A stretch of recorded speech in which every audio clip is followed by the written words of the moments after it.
Sixers.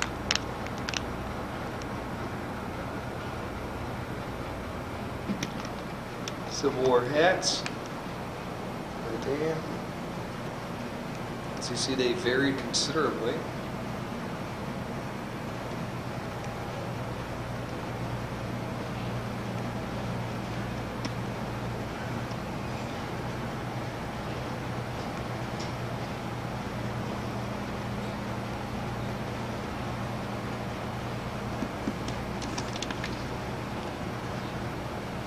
A lot of them would vary with where they were from. Some were ethnic, different states.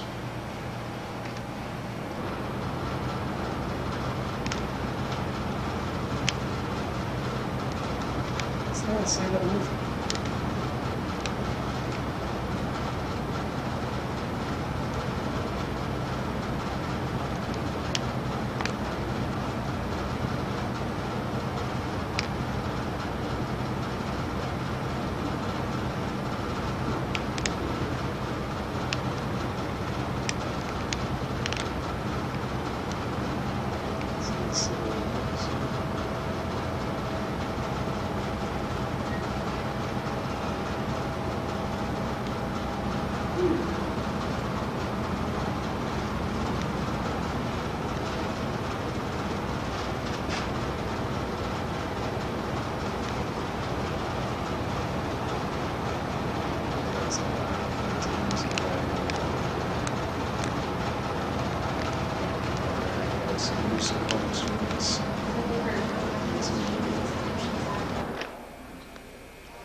Loading influence.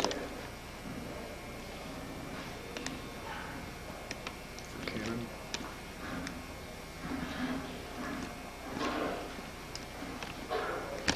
A regiment of about 400 men require more than 1,200 rounds per minute and sustain that until their ammunition is gone.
Time fuse. Percussion fuses.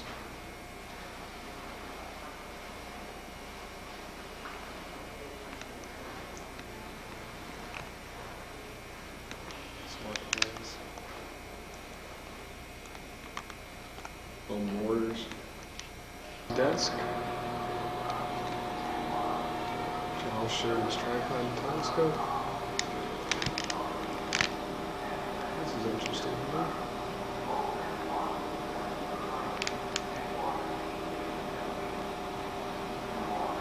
General Jackson, amputated this table here. Bloodstains from that.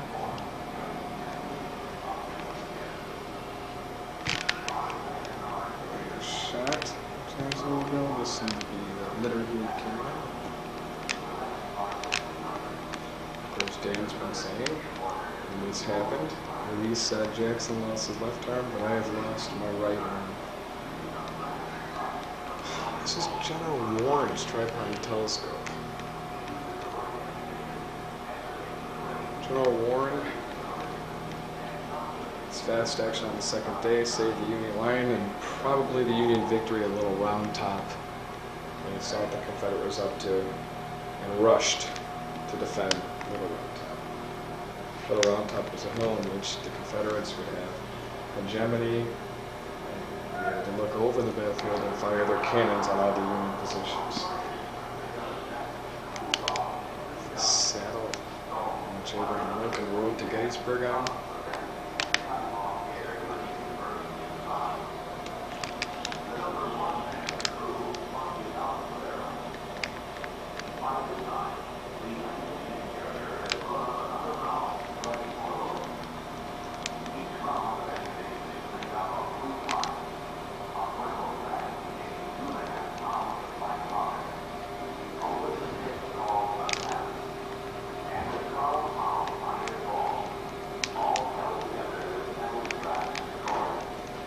Here's the cannon. Down the barrel, the powder bag winds up directly beneath the vent. But while the sponging and loading are taking place, the gunner is setting his sight, gives the order, It's called the limber. grabs his sight, and moves There's back out elements. of the way to watch the shot. Also, The the flannel bands to bag make is the pierced cannons from also above with for a sharp leaders. metal pick, Have to exposing the plug in too. gunpowder for instant ignition by the primer, which in this instance is a hollow copper tube filled with a gunpowder compound. A twisted wire runs through the tube at right angles. When the wire is pulled, friction ignites the priming powder, which sets off the larger charge of gunpowder. The primer tube shoves deep into the vent and held there while the lanyard takes the string. And the gunner shouts the order to fire! The gun is made ready to fire again. It's 10 guys to fire.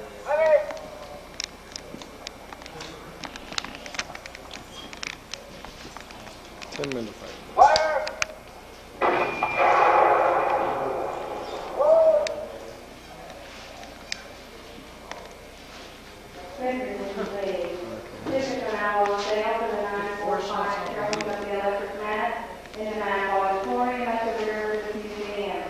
The next show is starting at 9:45.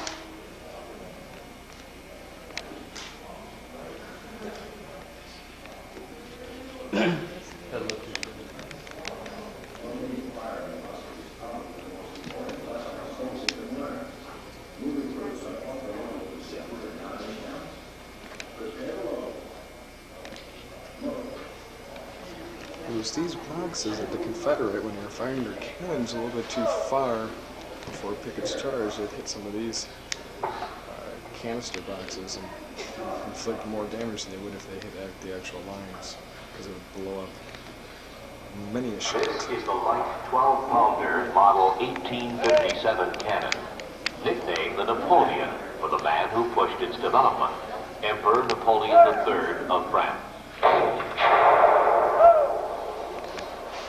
It could shoot a 12-pound iron ball a mile or more. It could shoot bursting shells into enemy concentrations to kill and disable soldiers.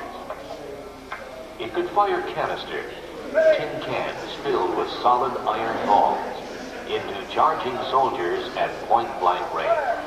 The Napoleon was a very effective weapon, the most widely used artillery piece on both sides of the Civil War. A good gun crew can fire 4 aimed shots a minute with the Napoleon.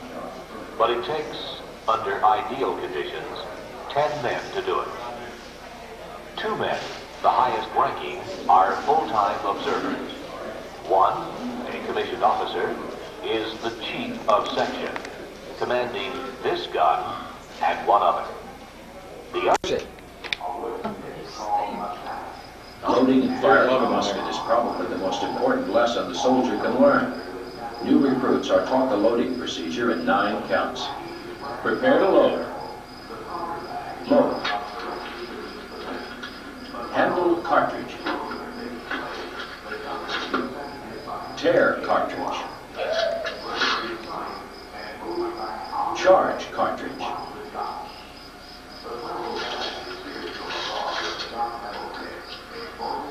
Draw rammer. Ram cartridge. Return rammer.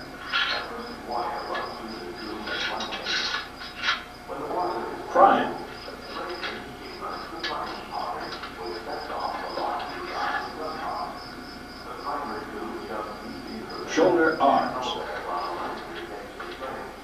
Ready? Aim. Fire.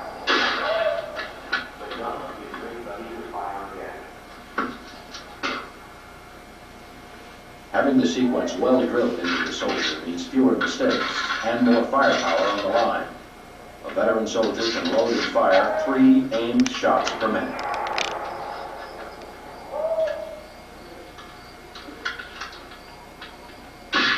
A single soldier is like a single bee or ant.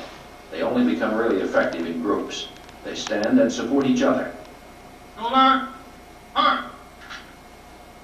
Firing by file. Come in, fire.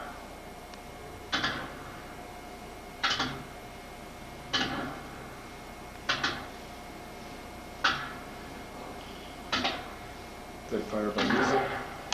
They also, 400 men can sustain 1,200 rounds a minute until they run out of ammunition. The company also has a 1-2 punch that kicks like a mule. Company will fire by rank. Clear rank. Ready.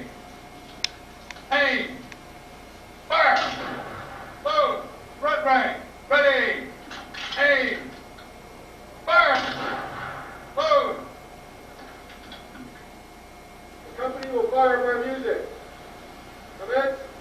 Fire.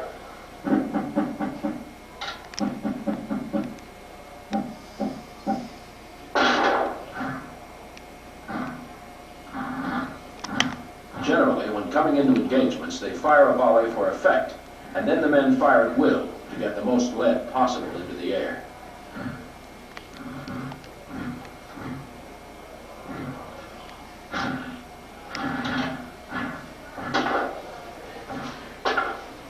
A regiment of about 400 men can fire more than 1,200 rounds per minute and sustain that until their ammunition is gone. The officer is the chief of section, commanding this gun back to and one other. The other cannons. man, a non-com, is chief of the piece and commands this gun. Both men watch the effects of the firing and order changes as needed. 2 more men are stationed some distance behind the gun, where they take care of the limber and its ammunition chest. Still another man runs back and forth, carrying ammunition up to the cannon. 5 men are stationed at the cannon, but only one of them, the gunner, has a title. The rest are simply numbered. The gunner gives the orders to load and fire the cannon. It is he who actually aims the gun, using a brass sight, but relying mostly on knowledge and experience. He chooses the right ammunition, estimates the range, judges the elevation, and calculates the effect of wind on his shot. And he does it almost instinctively.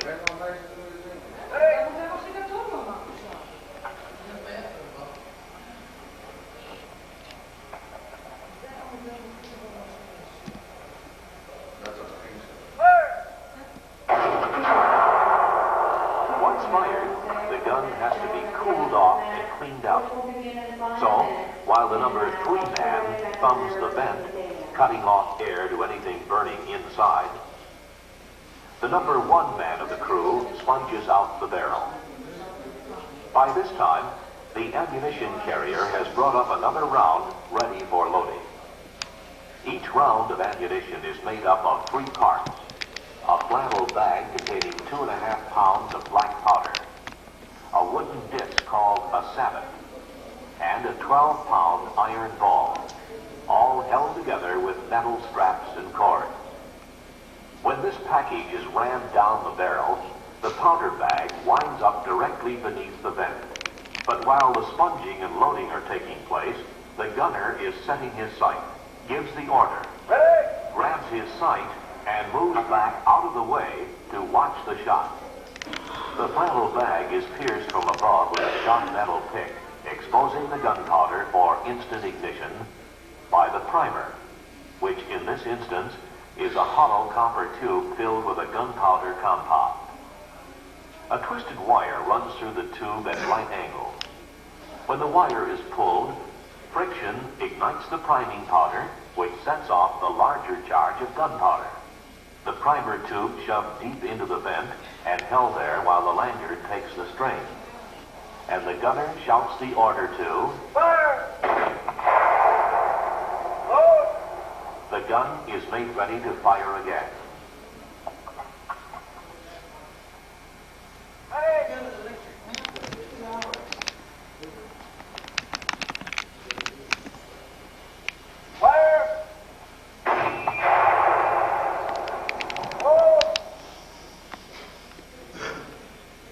This is the monument you saw for just about a split second earlier in the tape when Lincoln delivered his Gettysburg Address. To the Soldiers' Monument. See, hopefully there's peace, prosperity. I get on the other side and give you the other one. Lincoln, Gettysburg Address delivered here.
What's up, Browns? Look at Gettysburg Address.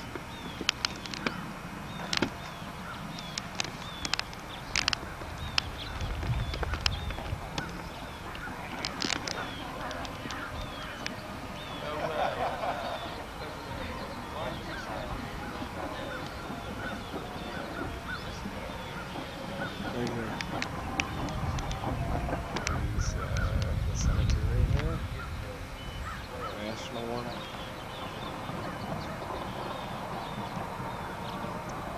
See all those those are unknown soldiers with just numbers on top of them marking their graves. There are also papers with little notes about them before they were unknowns, because that's how they mark things, and they just flew away over time. And thus now. Yeah, that's the high school. Okay, this is Gettysburg Cemetery. Looking out over all the graves. The mountains in the back.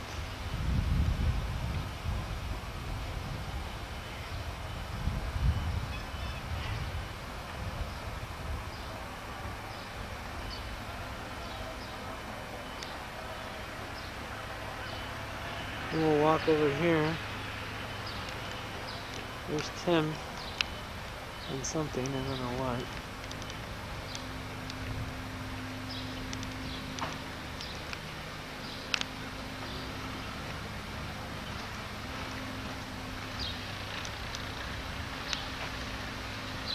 And over here is a memorial to Lincoln.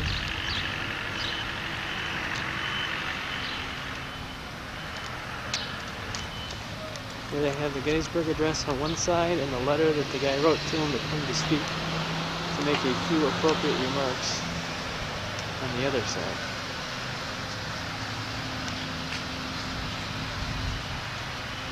Walking up to it.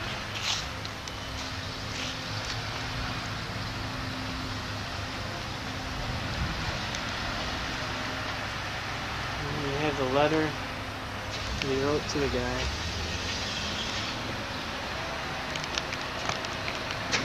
Make a few remarks.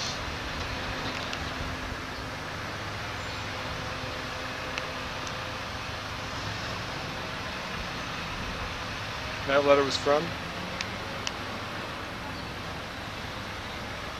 Who was it from? Now we look stupid. I thought you knew the answer.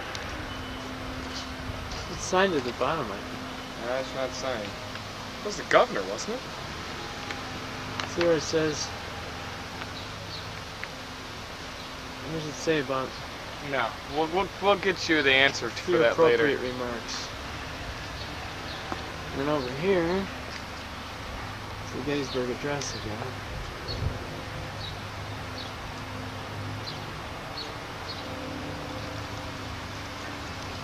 He's tapping my shoulder. Did you get the speaker stand where the president speak? Okay, as far as I understand it, this is what happened. Way out there, you can see the mountains. Those mountains way out there is where Lee crossed and came into Gettysburg. Over those mountains, way out there. And he came up here, over this farmland.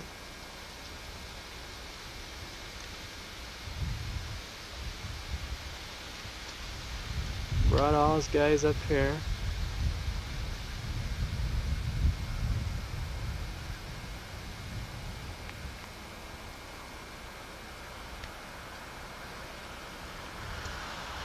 And they came right in this area here.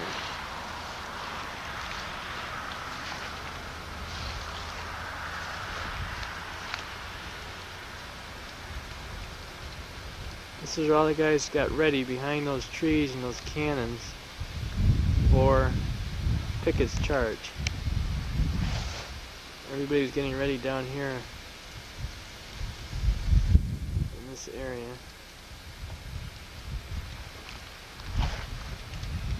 And a mile away,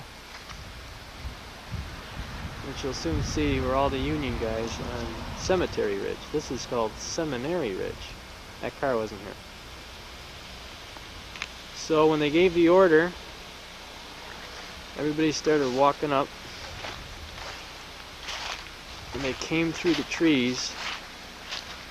There were more trees here then, obviously. But they came through these trees, 12,000 of them, on the third day of the battle.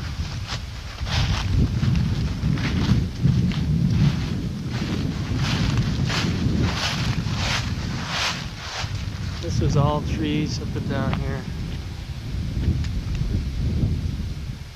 Like that, see?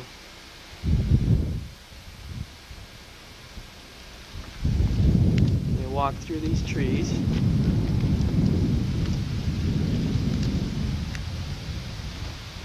All in formation.